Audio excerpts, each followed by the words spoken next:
Hi, Mark. Thank you so much for joining the Work and Wellbeings podcast. Lovely to have you here.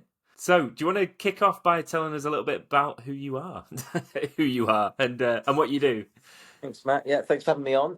So I am head of asset services for real estate for Legal and General Investment Management, which is a bit of a mouthful. But in essence, my job is to work with our third party partners to manage our estate. So this is pension fund money invested in lots of different things: shopping centres, offices, industrial parks, around 800 properties in the UK. And my job is everything from health and safety through to customer experience, through to working with our partners from a governance perspective, systems, data, all the different things that come together to mean that we can manage a rather large portfolio. Sounds good. Sounds good. I'd love to know a little bit more about that portfolio as we go through. But we met because we're working on a project at the Mm. moment, aren't we? With a community of social impact ambassadors. So we'll talk a little bit more about that as we go through. But what really kind of kicked off this project in the first place, if I remember correctly, was this piece that you did around hidden workers.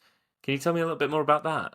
The work that you did and what you found out. Yeah, so I mean, I think it's one of the real joys of working for legal and generals and pension funds generally. You take a long-term view, and there's a value which we have, which is inclusive capitalism within L&G Group, and as part of that, for a number of years, they've been working around health inequality and trying to work Mm. out how, as organisations and businesses, we can really help in that area. And typically, the reports, there's a Marmot report, if people are interested, which I think is fascinating, and the Institute of Health Equity, and which is run in conjunction with the University College London, and they'd identified a lot of these roles and people in society in different parts of the country that were really struggling with access to healthcare and all the things like that. And then post COVID, that group was saying, well, how can we help as businesses again into this world? And the phrase "hidden workers" was kind of born, because you're talking about, actually it's broader than security officers and cleaners. It's bus drivers. It's people that do roles which are often unseen or we don't spend a lot of time thinking about. And in COVID, it kind of brought the consciousness levels up in terms of Mm. understanding what your cleaners in the building do and security officers going out to work when the rest of us were working from home. So I stepped up and said, actually, if you really want to make a difference in this area, there are some pretty fundamental things we can do, like sick pay.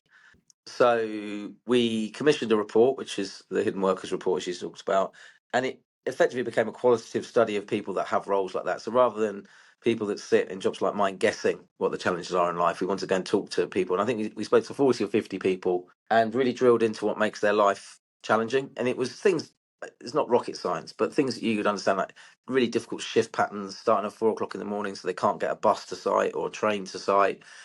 Obviously, pay came up, but that was kind of expected. We were kind of trying to drill in around the sides of that, but it's things like nutrition, sleep, how people access healthcare, and one of the big themes that came up was around this access to healthcare. So if you don't get paid to be sick, you don't go to the doctors. And linking in some of the academic research, and you get some really startling statistics around people that get later diagnosis of horrible diseases like cancer. It kind of felt like it was an area where we could really make a difference and try and make some standards that people follow. So off the back of the Hidden Workers report, we made some commitments. One of them was around sick pay from day one and at normal pay, so not moving on to £108 a week of statutory sick pay after day four. Access to 24/7 online GPs and mental health counselling, and death in service benefit. And those were our first bits of the Hidden Workers report to say that we need to do better as a business that believes in social value. We need to do better. And there's much more which we can come and talk about, Matt. But there's much more off the back of that report in terms of like things like hopes and dreams. How do we provide career pathways? Sleep is a huge topic which we talked about Mm. before. But the essence of it was trying to create a movement that the industry, the real estate industry, could really get behind. Yeah, it's been great. I mean, we've been doing the Hidden Workers piece for a couple of years now, and we're seeing some real traction, Yeah. not just within our business, but within the industry. Yeah, it's an interesting one, isn't it? Because most of the work that I do or get involved with, or the organisations that I work with, I hate to cite kind of the hierarchy of needs, but you normally up the higher end, the yoga sessions and what are Yeah, the health benefits and all the rest of it that you can give to people in the workplace. But the group that you were targeting and wanting to understand there, it was more about just the fundamentals of their jobs and their lives as well, right? Related to their health. yeah, and it. I mean, there's some really hard, like for that report, there's some really tough reads in there in terms of lives, Mm. like people with two or three jobs with caring responsibilities, don't have time to cook themselves a proper meal, don't have time to have a proper amount of sleep, it's no surprise the life expectancy for people in those type of roles, those frontline roles, is considerably less than people that are generally university educated, generally in a desk-based role. And as a UK society, as a UK taxpayer, being blunt about it, like the cost of the NHS of not dealing with this is quite high. So Mm. there is a real need sometimes, I think, to, as you say, when you take on well-being topics, to really understand belief that there's a health piece. Yeah. I'm proud to be British, but I'm not proud of the fact that we've got one of the worst sick pay levels in Europe. I'm not Mm. proud of the fact that we've got a whole generation of people that work in these roles that expect us as employers of people in these roles to give them access to healthcare. And often it's just an unawareness, Matt. What I've learned through this, and I've been quite lucky that I get to talk to all sorts of people about this subject, is as soon as people know, you can do something about it so quickly. I mean, I talk about in our portfolio up until the end of last year, we've had helped over 650 families, as I call it, because it is people, Mm. often the material earner in these roles, strangely, a lot of the time, and they are trying to get as many hours in so they can feed their families. And I think a lot of us don't necessarily understand the pressures of being off work when you're not being paid when you've got to feed a family. So now to have had over 650, I think we're closer to 800 now, people that have actually had the benefit of basic sick pay. No one wants to be sick, but when you are sick, you want to know you're going to be looked after. Little side benefits when you talk about well-being, Matt. I think often the unintended consequences on this stuff is fascinating. People are choosing to use online GPs and pay for prescriptions. So yeah, you might say, well, why wouldn't they wait and go to the NHS for a GP appointment? We all know what that's like.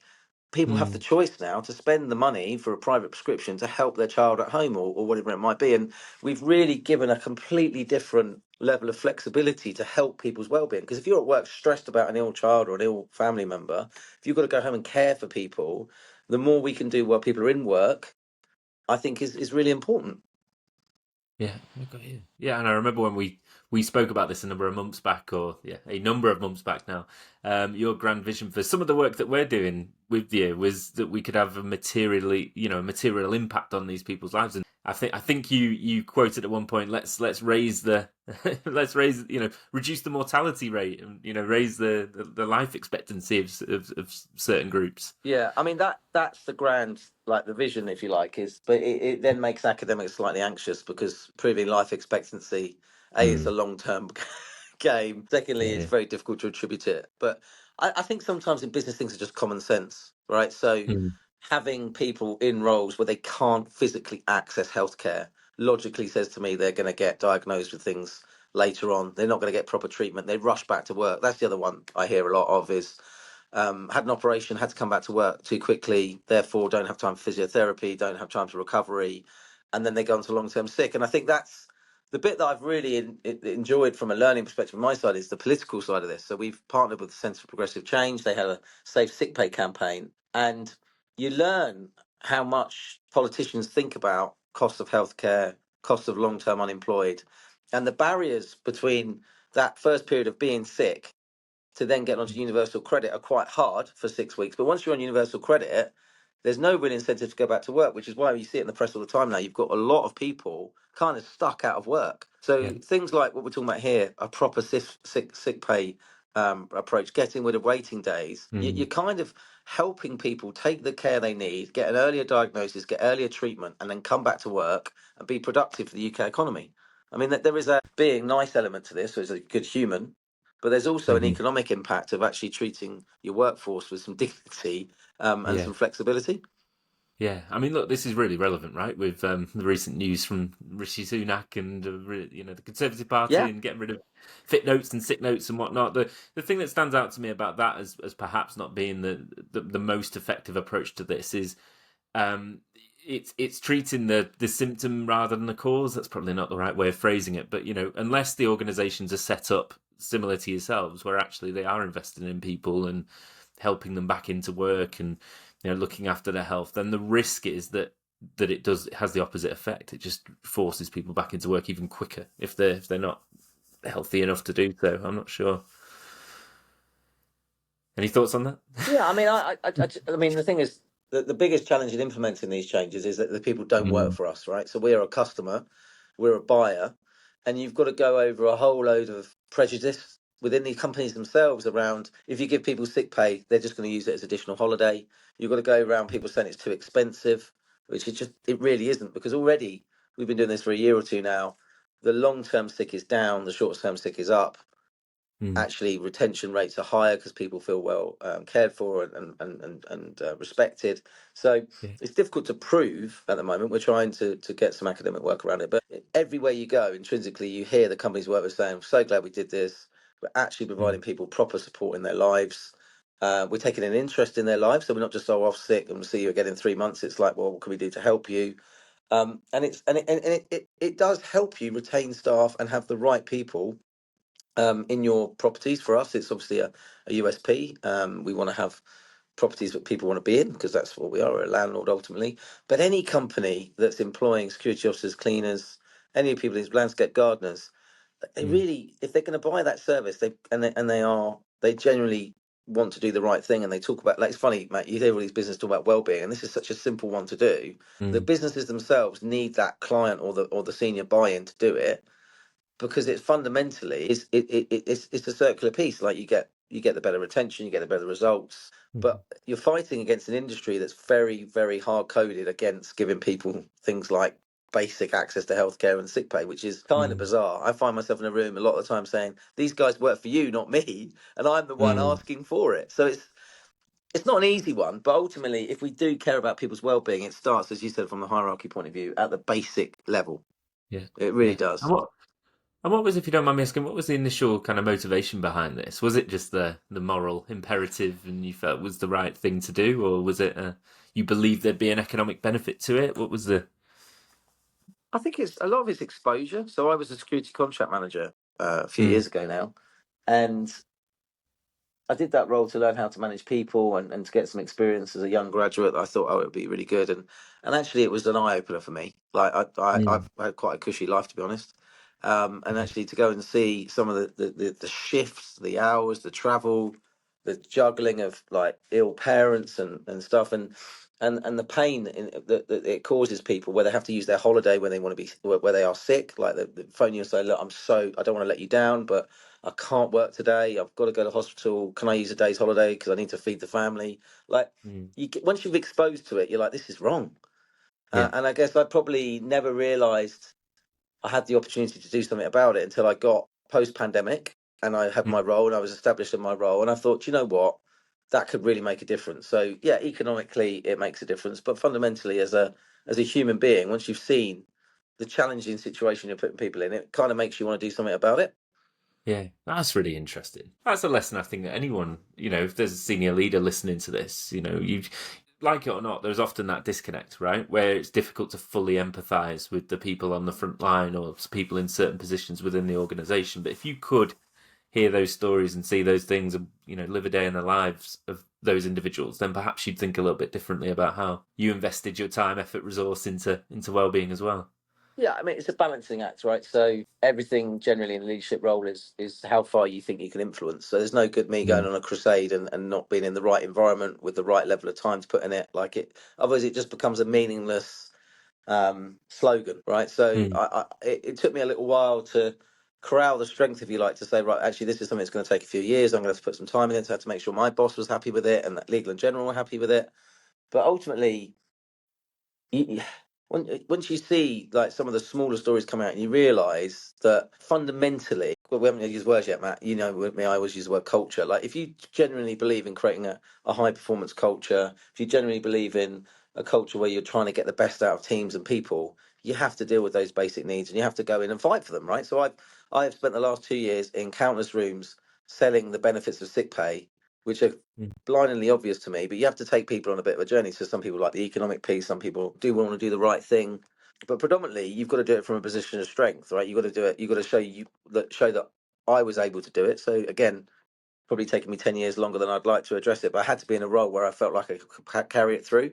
And I'm just Mm. really hoping now that the Safe Sick Pay campaign is going to get into legislation in the next parliament, whoever the government is. Both parties, Conservative, Labour, are adopting it in the manifesto, we think. So dropping the waiting days and at least lifting statutory sick pay would be a huge win and a huge example of where businesses can make a meaningful impact on people's lives.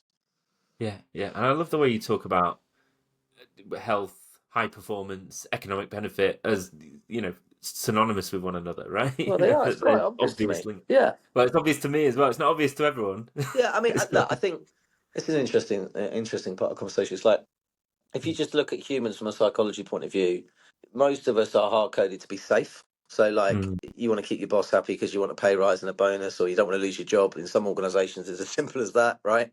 mm, So, mm, you've got to have this psychological safety piece mm, to believe that when you step out of the safe box, you're not going to get your arm chopped off or whatever. You're going to get that support, and you're going to be able to do it. So, I think if you look at the dynamics, particularly in the property industry, where there are a lot of people who are following processes, because that's what surveyors do and that's what procurement people do, it's very difficult to blame any one individual to say, how have we managed to get to a point where you haven't got basic things like death and service benefit? I mean, that's mm, one to pull out, Matt. I mean, we've unfortunately on our portfolio had a few people, like, it's just what happens when you've got a large portfolio with a couple of thousand people working on your portfolio every day. People die. And mm, sometimes some of the emails and people tell me, like, one of the first things family says, like, it's incredibly sad, but how do we pay for the funeral? And the yeah. funeral's 5 or 6 grand. If you're a cleaner earning 18 grand a year, where do you get 5 or 6 grand from? Mm, So mm, the death in service benefit one is a massive one. yeah. For 50 or 60 quid a year per employee or whatever the number is, Mhm, it really does make the teams, strangely, like older people in teams, feel so much more comfortable. They're not, it's from go back to your wellbeing point, from a stress perspective, mental load, mm, worrying about mm, if they go, what their family would do. It's just a yeah. bizarre thing to have anybody worrying when they're going around cleaning your shopping centre. We could just Mm, take that away in a very, very simple way. But people don't, Matt, because they worry that that's breaking the rules and breaking the norm. So because nobody mm, else has done that, it becomes the mm, standard.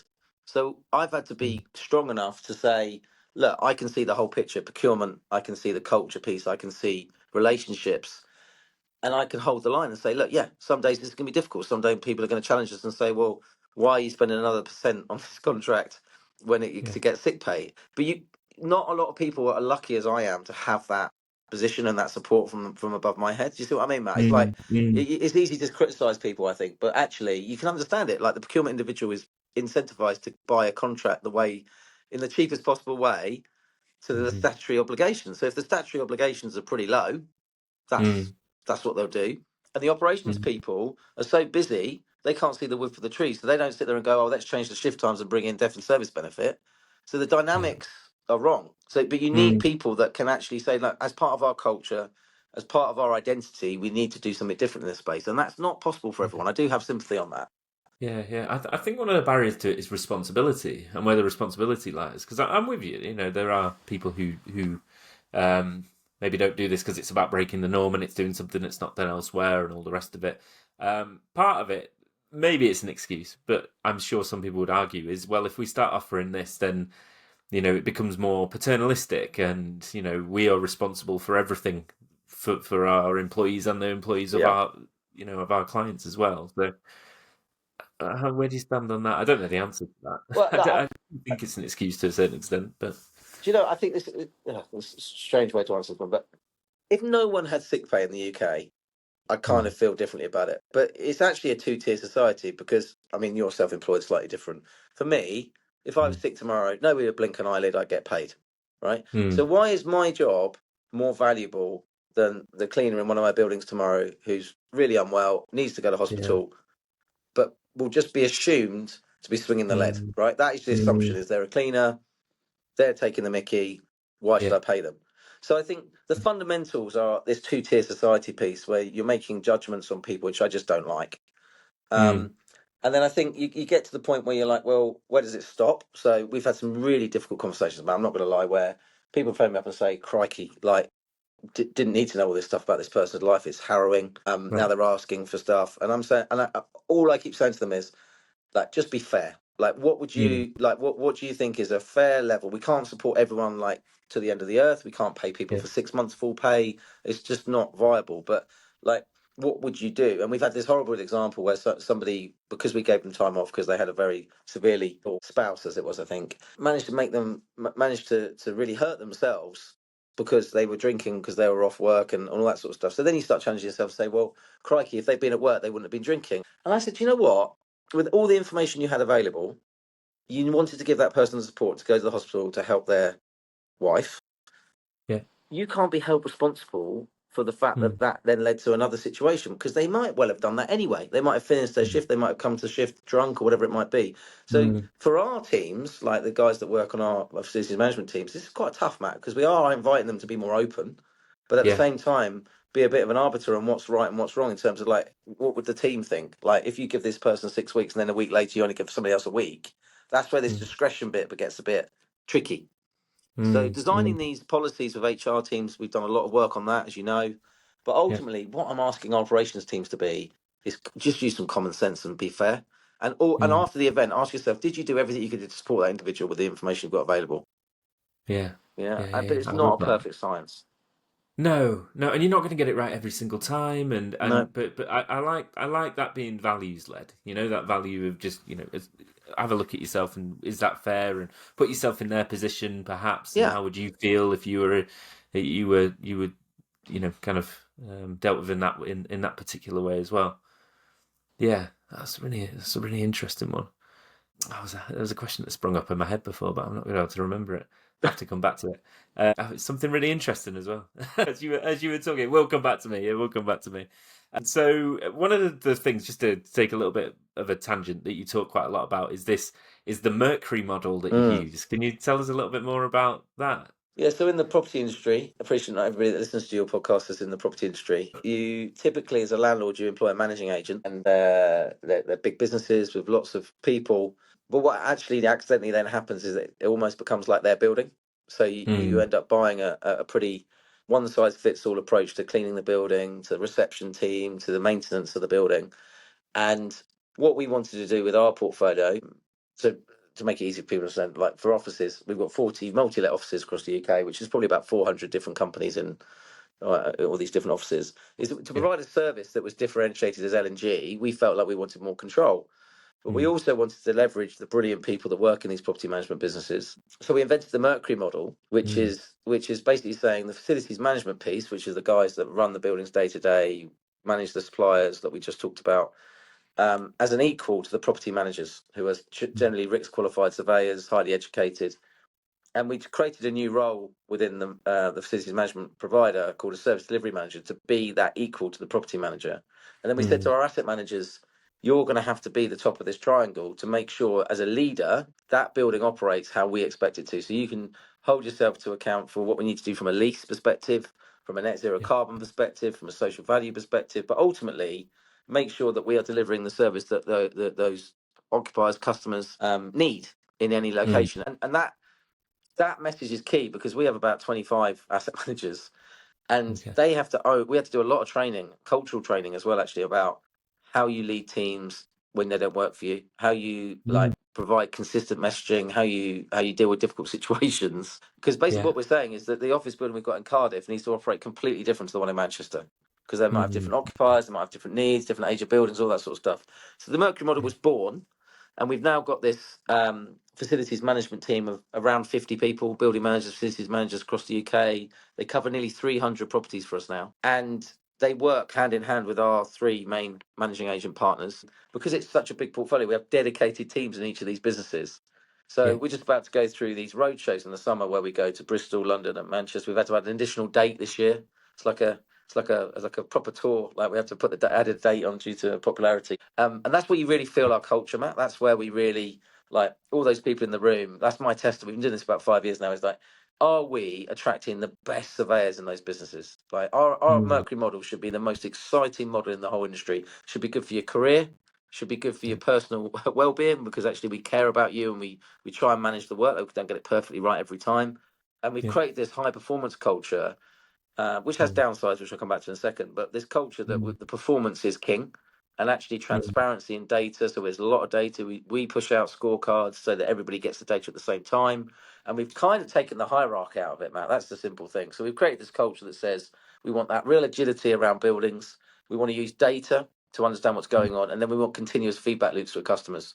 So yeah. driving all of that culture 5 years on means you've got some phenomenal people on our portfolio that Mm, really mm, do the best. I think they're the best in the industry, but they really go out of their way to deliver mm, great service for our occupiers, but also for our funds. yeah. So fundamentally, it's creating a consistency of culture across the whole piece, but at the same time allowing autonomy in the different regions and different areas to Yeah, lead in the way it's an that they interesting think question because best. I often challenge myself in terms of like, so the game plan with Mercury to start with was get control because I don't think you can Okay. deliver. I don't think you can deliver customer service until Mm, you've got control or you care. So number one, have we got the right people that care? And we had to do a lot of change at the beginning because a lot of people weren't in the right space. They'd had a tough few years with us, and it wasn't the right thing for them. Um, and then you have to get this control piece, but control can go too far. So if mm, you end up with a whole load of people that are waiting to be told what to do, that's not right. So I like that word autonomy. yeah. um, it's kind of freedom in a framework, to use a buzzword. The framework's quite clear. I spend Mm, it's funny, people ask my job like now. My job is just culture now, so I spend a lot of okay. time in different rooms saying the same thing. But really, Mm, my job is to set the boundaries so the team understand what good looks like. So like yeah. trying to be aspirational, like this is where we want you to get to. Net zero Mhm, carbon, social value ambassadors, like we talked about before, smart yeah. buildings. I know like any of the topics you would talk about in real estate. My job is to be aspirational and Yeah. set the boundaries of what the minimum and the maximum are, and then try and Mm, allow people to innovate around that. Because actually, it's I reckon there's 200 people in that core management tier of surveyors, facilities managers, mm, building managers that work over 80% for us. So okay. really, my game plan is how do you really activate that group so that they feel supported, and nurtured's probably not quite the right word, but they feel like there's support there for them as individuals, Mm, but also it gives them the opportunity to do some really cool stuff. I want people to look back on their CV and go, the period they spent on our portfolio was something they talk about, like they're really yeah. proud of. Yeah, I got you. I got you. You mentioned just briefly before the Mm. downside of a high performance culture. Yeah, I thought you What's- go back there. Did you want me to ask about that or Yeah, not? I mean, a lot of my thoughts and feelings sort of come back to. So I did a business management degree. So a Mm, lot of my thinking in this area is about how do you drive performance, mm, but probably not to the level of General Electric where you're always cycling through the bottom 10-20%, which has always seemed a little bit brutal to me. mm, But accidentally, what you do create in our model is when people are having a bad week, because it is such a pacey operation, it can be mm, difficult to get back on the bus. So our leadership mm, group that we have with our external parties, you've met a few of them. Their job is to try and spot where people have fallen off the raft. They're in the river and they need to be pulled mm, back on. And mm, then similarly, but most of my time with those guys is talking about the people that maybe aren't right. Like they're good surveyors or they're good FMs, but the pace or mm, the type of work isn't suited. And I think the skill of it is coming mm, alongside creating a new opportunity, doing it in a nice way. Like I don't want people to work on our account and feel stressed. I want them to mm, feel like that if it's the right work for you, then great. If it's not the right work for you, there's plenty of other things you can do in the industry. Because I look at our portfolio now, and very, very few individuals I think are in the wrong place. But my mm. test to the team is like, why do people resign? Like, if people are moving off our account, what was Yeah. better? Or Yeah. Yeah. were we an awful person to work with? Was it stressful? And I don't want that. I don't want people not Yeah. to sleep at night. I want people to feel challenged, Yeah. but I also want them to feel supported if they're having a bad week, because we all have bad weeks. We all, like as we talked about Mm, before, we've all been ill, or you have a family member that's not very yeah. well, or like you just have a bad week. Like we all have bad Mm, weeks. So I mm, think it's trying to find the difference between people that are, if we carry on, going to get themselves into a real pickle, and they're going to yeah. start being stressed and off work, versus they've just had a bad week, and we just need to get them back on the raft. Yeah, yeah, and you talked to, and giving them the autonomy to be able to work in different ways as well. Have you Yeah, heard of the Peter Principle? Have you heard of that? yeah, yeah, yeah, yeah, The yeah. Peter Principle. So everyone reaches a point of Yes, incompetence. yeah. So you promote and promote and promote until you reach a point where you can't get promoted. Sounds like the sort of approach that you're taking is slightly because there is evidence that suggests that happens in organizations. It's I, real. It's not it just a does. glitch. No, Matt, it The absolutely does. you're trying to protect a little bit against that, right? Well, That if the problem somebody does, is, if you take it from a human perspective, mm, everything in life is about progression. What's next? Like, there's almost an mm, expectation when you leave school that you're going to get promoted and you're going to earn more money. So actually, for mm, the people that then hit their natural level, it's mm, incredibly difficult to tap out, because actually the mm, organisation is like, what's next? What's your talent development? What's your personal development plan? And I've always been one for, do you know what? If you're damn good at your job and you've got a yeah. really good work-life balance and you're happy, then Mm. why does everything always have to be this constant progression piece? Like, not Yeah. everyone is born to be a director. I promise you, Matt, it's Mm. not the easiest job. I Mhm. spend a lot of time talking to grads about this. Like, I want to be managing director. Well, why? Like, have you really Yeah. thought through like what that means? And when you Mm. get to the director lounge, it isn't some special room where you walk in, everyone's like clapping you on the back. It's actually really hard.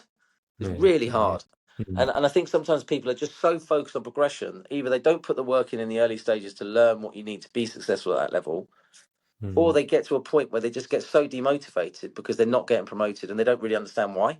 So Mm. in our performance culture, I put a lot of time into our leadership group and saying, like, explain to people, are they doing a good job? Why they're doing a good job? If they're not doing a good job, why? Like, trying to Mm. manage that expectation, that aspiration is probably our hardest thing on a high performance thing. You can't promote everyone. So No. how do you accept that some people need to move off to get other opportunities and grow? And then how do you Mm. really keep hold of the guys that really are going to go on to be your next account directors or senior Mm. directors in these property management businesses? That's probably the hardest part of my job now, because we do have a high performance culture. Is you can't keep everyone happy forever. No. No. But what's the alternative? What's the alternative? People either reach that point where they're really, you know, where there is the Peter principle in action and they're coasting, or yeah. So it sounds like that's the way to take it. As long as the way in which you've talked about it is that you've got the human being in the center of that as well, though, right? Yeah, and it's got So to be, obviously, man management's got to be live conversations, right? So, Mm. like, a lot of people put off difficult conversations until the annual review in business, Mm. but that's really lazy management. Like, your one to Yeah. ones are there for the little conversation. Say, look, actually, if you want to get to the next level, you should be looking at doing these two or three things. And then 2 weeks later, you come back, still not happening. Then they're kind of getting the message themselves that they're not ready or it's not for them. And I think good Mm. managers, they don't build it up to these seismic moments, which are hugely demotivating and complicated. You're kind of in this live conversation, Yeah. Yeah. which is hard because nobody likes to deal with poor performers. No. Actually, at the other end of the scale, the real high performers, they want it all tomorrow. So being a Mm. proper manager in this day and age, I think is quite tough. Yeah. But the live conversation and what I call, someone was asking me the other day, I was like, I have this ultra honest approach to man management, which can Mm. be a bit of a shock. Okay. But actually, in the long term, means everybody knows where they are, and there's no Mm. like, Mm. oh God, what's going on, and what's Mark thinking, what we're doing. So Yeah. it's trying to be fair. Again, I use that word again. I use it a lot. Being fair to Mm. people by being honest about Yeah. Yeah. performance and expectations. Got you. We talk a lot about a lot in the work that I do. Have been involved with previously about this idea of in-flight coaching as well. So Yeah. Okay. again, not building towards these monumental moments in the PDR when everything suddenly Yeah. comes out of the blue. Oh, I didn't even know that was coming. Yeah. Then you're trying to Yeah. motivate people.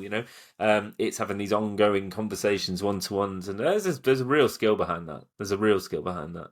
Yeah. Especially as it's all managers' fault, right? It's all their fault. Yeah, If it's you read any, hierarchy. It's hierarchy. Like, yeah, it's easy to blame the company. It's always your bad manager. But again, like, if mm, you look at UK productivity issues, I can't remember if I've said this to you before. We always lag, right?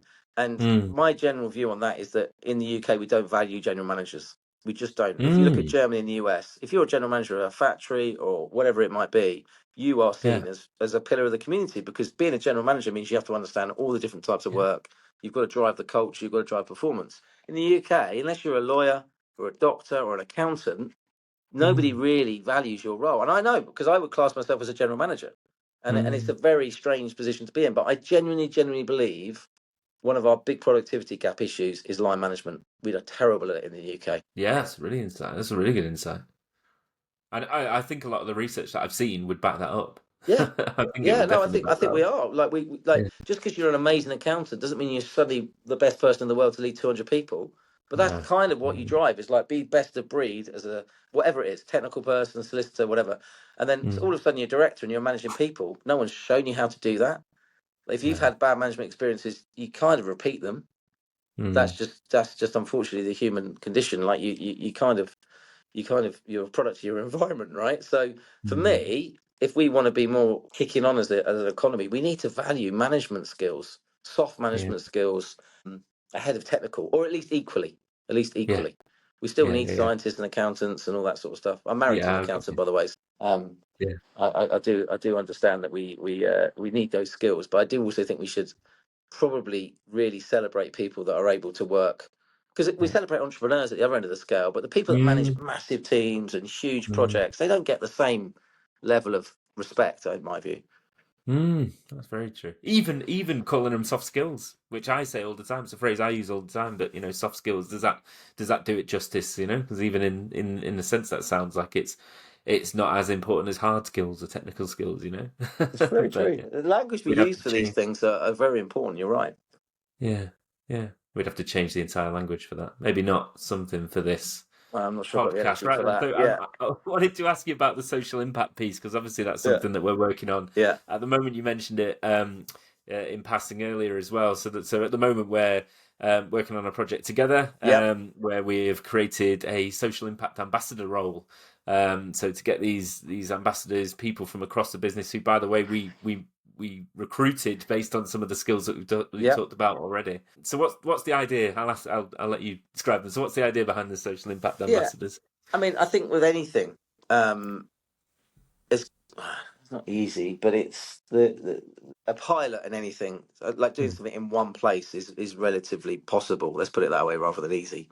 I think mm, when you want to do truly scalable things that stand the test of time, it has to take a different path. So, like, I could spend all of my time on two buildings, and I'm sure they'd be wonderful. But actually, what about the other 798? So, mm, the only way you do that is by creating networks of people that really believe in what you're trying to do. And we do this on a number of subjects, right? So we try and build teams around things that are important to us. yeah. Well, you Um, even mentioned the Mercury models, a form of that in a sense. Well, Those teams exactly. that But you this is set the in next collaboration. evolution for me, is saying Mm, rather than on top of a busy job, you go and be a mental health ambassador or whatever it mm, is. Like, we're going to give you a bit of training, off you go, crack on, go and talk to your 200 cleaners about that. It mm, doesn't feel sustainable to me. What we want to do is create a network of people that are good at spinning things up, getting people together, making things happen. So they don't have to be the mm, expert on sleep or nutrition or sick pay. But if you brief them on something, they go, oh, I know this person, I know that person, or this company will love that, and mm, actually provide that energy and that impetus in a regional basis. We've gone for eight, I think it is, ambassadors now, yeah. and it's regional. So this is a real test of our culture because they all work for different companies, but the expectation is that within the Mercury model, we've got 6 or 7 sort of tier one relationships, and then another 150 below that. So the test of Mm, these ambassadors is in your region: Cardiff, Bristol, London, Manchester, Glasgow, taking away some of these themes. Like, we're going to talk about modern slavery next week, we're going to talk about sick pay, we're going to talk about sleep at some point. We'll run campaigns around specific mm, things. mm, How do they take that and not be the expert on it, but actually create their own coalition of good behaviors and excitement in their local areas to make things happen? So it's really cool mm, for me because everything should be about scale. Like, we yeah. really need to be influencing the communities we have assets in or we have relationships with. And I don't think we can do that without that tactical layer of ambassadors that are really Mm. enthusiastic, excited, and bring a different skill set to bear. Yeah. And I think this is timely as well because this is something I see missing in other community-based interventions that I see. So, for example, have you come across mental health first aid?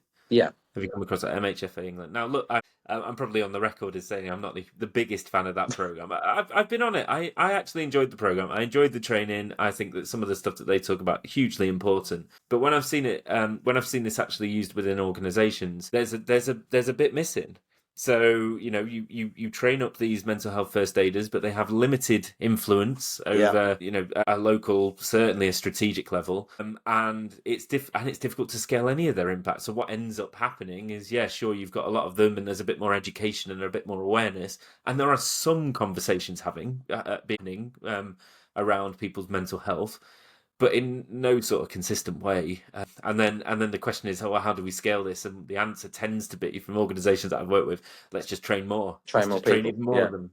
It's like I'm not sure that's Yeah. really Well, I remember fixing when the we one of the problem. first times we met, that whole thing, like, mental health first aid is quite reactive. And also, Mm, like, on our definitely. portfolios, we talked about before, it's like we don't want to create a whole network of people that are then basically having a mental load put on themselves that they then feel a Mm, responsibility to deal with. So we need to yeah. basically find the existing structures that exist within the companies we work with or the local regional communities, charity, and then just accelerate our relationships. Yeah, I mean, the mental health first aid thing, it was absolutely the right intentions. Training is only, you need to have a strong culture, you need to have the right people with the right level of time to make these things happen, because the worst case for us is we have a great strategy in this area but actually very limited impact. So my view is these ambassadors are needed to keep that focus on making this a truly long-term deliverable. Yeah.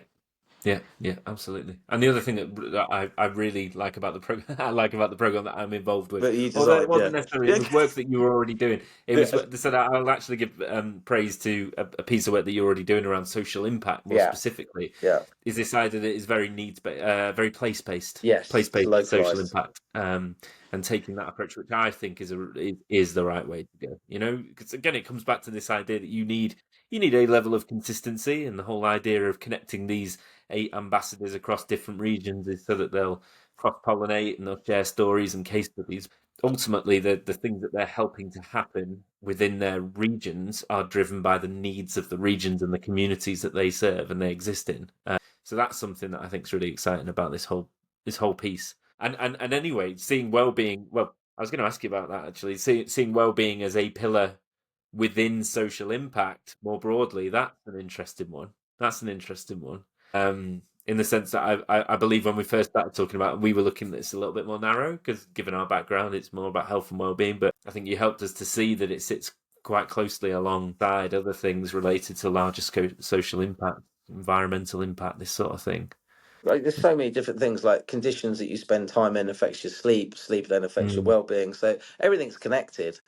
yeah. And I think you've just got to, like, trying to deal with things in isolation. I think is quite tricky. If you want to make a Mm, meaningful difference, you've got to understand the different dynamics. Like these are complex areas. Like, and I mm, think we're very much at the beginning of this journey because a lot of the communities that you then really want to help have been in a difficult situation for a long time. Like some of the places that are called out in these health equality reports or the place based needs analysis is you've got to take a 10-15 year view sometimes yeah. in terms of like skills gaps, education gaps, language gaps, routes into education, then routes out of education into jobs. Like it's not go in there and run a careers fair and that's it, job done. I mean, that's the challenge of what we're trying to do here is be meaningful in the communities where we do have a reason to be meaningful. So, like Cardiff and Bristol, we've invested a lot of money in those areas. It kind of makes sense that that's an area where you would focus Mm, and really yeah. galvanize your teams around that and make a difference on things that matter to that area. But it's Yeah. hard because you've then got to keep the focus. People change, people come and go. But actually, that's the difference. Is can you really pull it through and take a long term view on social impact? I think that's the key. We shall see. We shall see. We'll do our best. So, final, just a few minutes really, and Yeah. it's been a little bit of a different podcast really because we've got into a bit more depth around on certain subjects, and in a sense, a lot broader in many ways than some of the other the conversations that we have. But one of the things that we always try to explore, and I'm going to try and do in a couple of minutes, is your career, and kind Okay. of what got you to where you are now. And I guess if you were going to boil it down to did you always know you were going to do what you do now? Were there any pivotal moments that are worth highlighting? Was there any amazing advice that you got along the way? Any of the above? What do you think? So I think the easiest way I try and explain this is that I didn't set out to do this job. I didn't set out to be in real estate. It's something I never really understood. I guess 16, 17-year-old Mark knew he wanted to get a degree, very excited about business, knew I wanted to run businesses and be a leader in businesses. So I'd always, from a relatively young age, been really interested in what are great leaders. Like read a lot of business books, read a lot of newspapers, took a real interest in politicians in terms of their leadership styles and things like that. Mm, I guess I'd always wanted to be a senior person in business. So that's point one. Then I think I took a view, and I really wish I knew who had given me this advice because I can't believe I came up with it myself. But it was like focus on skills, not jobs, mm, which I love. And I tell this to people that I mentor now all the time. Is like, if you want to be a senior person, like a managing director or CEO, ultimately that is a product of 4 or 5 key skills: mm, finance management, people management, sales, and commercial, which people always overlook. But actually, investors, shareholders, people want to grow. They don't want to be in businesses that are shrinking. So actually, sales is often underlooked. And then some kind of business strategy, marketing type knowledge. Because again, when you're a general manager at that level, managing director, director level, you're expected to be a more rounded individual. So that mm, kind of set me on the route of right. Well, I want to learn those 4 or 5 things. So my first job was in marketing. Then I went to work in this security industry to learn man management. I was 23, 120. I had 120 people working for me at 23. It was kind of bizarre, but you learn hard and quick in that environment how to incentivize people, how to get things done, dealing with customers, all that sort of stuff. And then I spent quite a few years in sales. And then at that point, probably when I was around 30, I was starting to think, well, how do I pull these things together into those sort of general management roles? Yeah. And then I think you need a bit of luck, Matt. I think Mm. you need to have, well, you make your own luck in some ways. You need to have a reputation. Yeah. Yeah. And at that point, I was in Mighty, a big Yeah. facilities management business. I had a really good mentor, and I kind of got pushed into a couple of senior roles. Okay. Where it was like, Mark, you're a good team builder. We see what you do. Go and take on that team, build a commercial proposition while you're building the team out, and that kind of became my sweet spot for a couple of years. Mm. And then this job I'm doing now is just mad, really. I mean, Yeah. it's just like I don't know what else I'd want to be doing. I've got this huge responsibility around climate change, or I certainly feel it that way, like to make Mm. a difference. Um, the culture we've created, I have a huge responsibility for, and then the ability to do things like hidden workers, where they become like a passion of yours. But then you've got Mm. A, I've got the skills over many years to make it happen, but B, everywhere I go, there's a whole load of people that just want to make a difference in the UK. That's quite Mm. inspiring. So Mm. yeah, Mm. I think my career is a story of building the school skills in a hard way. So some of my jobs, if we had longer, um, I've taken a job that no one else wanted, Okay. so Yeah. that Yeah. you Yeah. actually get an advantage by getting a skill quicker. So like the security contract manager job, I learned what other people would take 5 years to learn in 18 months. Right? Yeah. It's Yeah. not easy. Like it's not a lot of sleep. There's a lot of stress, but actually I wanted to learn skills quickly and then kind of move on and learn something else. Yeah. So I think that's a couple of pivotal moments in my career, was taking that job that everybody else thought, oh, that's a bit tricky, and I was like, I'll do it. I'll go and learn how Mm. to do Mm. that, and Mm. being willing and humble enough to go and learn something. Yeah. Um, so And yeah, I'm assuming get a few things wrong along the way as well, right? yeah. I mean, like I don't think the football analogy I use. I don't think that you can go half-heartedly into to learning skills. Like you either take responsibility and learn, but I mean, I don't know if I like the phrase "fail fast."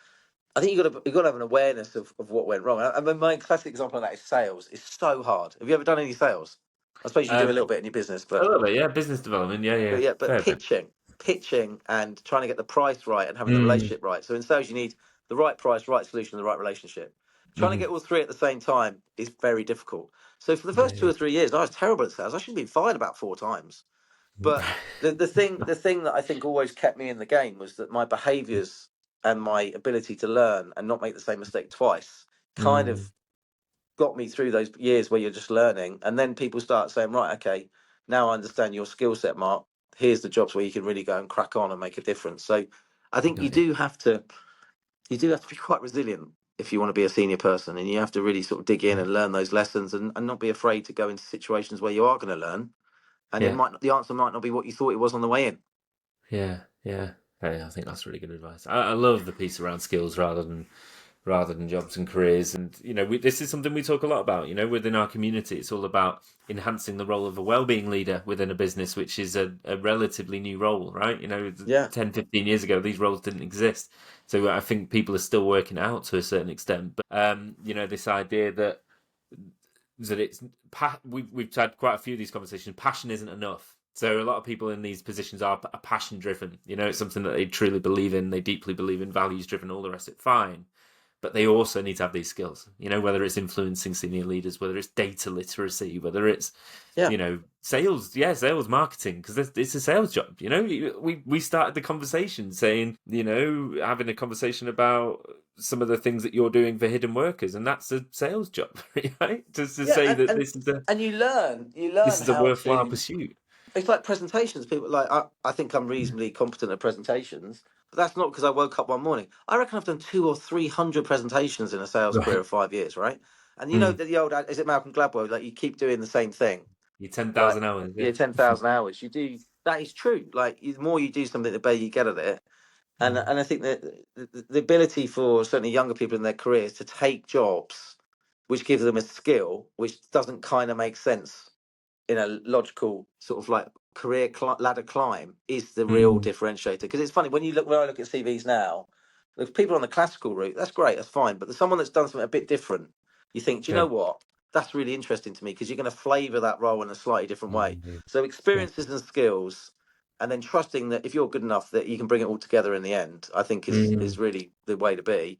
But you've got to be Yeah. brave to do that. I mean, I've always been quite confident that whatever job I have, if I do the right things, if I do the right things, I will get my luck, if you like, or I'll find the right Yeah. role. Yeah. I definitely didn't seek out this job. It's kind of Mm. just evolved and happened, and Yeah. Yeah. yeah. quite bizarre Yeah. in a lot of cases. But Well, actually, yeah. A lot of the people we talk about in well-being specific roles, they've almost had to take those slightly squiggly career routes because that linear, like an yeah, accountant route into yeah, accountancy it's just not it doesn't there. exist. They had to. So they've come from IT, they've come from finance, they've come from HR. I mean, HR is probably your most well-trodden route, but yeah, there are other routes into it as well. And there's benefits to that. There's benefits to that. Yeah, and this is what it's like, Yeah. diversity of thought, all that sort Mm. of stuff. I'm very keen on that. Making sure, and again with my style, because I'm quite a strong leader, as we said earlier on, in terms of like I'm quite Mhm. authentic, honest. I have to be very clear to them, and it takes a little while for people to like. I do want to hear it, but Yeah. actually, in my role, you don't want me to rock up to a room and be completely unsure what we're doing. Like that's kind Mm. of not my role. My job is like, this is where we're Yeah. going. I don't necessarily know how we're going to get there, but we've got to get there, and I believe in it. Mm. If I turn up to meetings, everyone was like, "What do you think we should do, Mark?" I go, "I don't know." It's Yeah. kind of not my role. But Okay. the trick of it is then getting people enough around me that understand that I do want to hear the ideas. It's not just about Mm. me. It's not just about my ideas. If Mm. you like, I'm the flag waver for whatever we're trying to do. But ultimately, everything I've ever worked on is better by the team around me. Yeah. Hmm. But I think like being a people leader is a choice. You've got to embrace it. You've got to like. I could choose to view my job as a real estate financial services job, or I can choose to view it as a people leadership job. And I think you know Mm. what I choose. Mm. So I Mm. think when you're a The senior first leader, one, yeah. you've got to No, choose your 100%. lens, right? You've got to choose your. Yeah. What do you say? I said the first one. No, I was only joking. Yeah. Well, if we got this far in the podcast, do you think that? Yeah, Then yeah, yeah. yeah, we've I've probably not done the wrong listened to a thing. word you said. No. Yeah, exactly. No, I All love right. it. I love it. Look, we've whizzed through the time there, so I guess my final question, and you don't have to answer this, but are there any questions that you wish I'd asked you, or is there a question that I wish I'd asked you during this podcast that I've not already, or that you were No, gonna? no, I think we've covered a lot of bases. Yeah, yeah, fair bit of Yeah, ground in the yeah. time. That was Yeah. good fun. Yeah, it was good. Right, Ace. Well, look, we'd love to speak to you in the future and see how you're getting Yeah, well, on. we'll see And how we're getting on with the ambassador network. Shall we back end of the year absolutely, maybe? absolutely, yeah. And we'll be posting about that, and I'm Yeah, hoping people will hear about the work that goes on with that as time goes on. So yeah, great. hopefully people stay in touch and hear more from you. All Right. right. Thanks, Matt.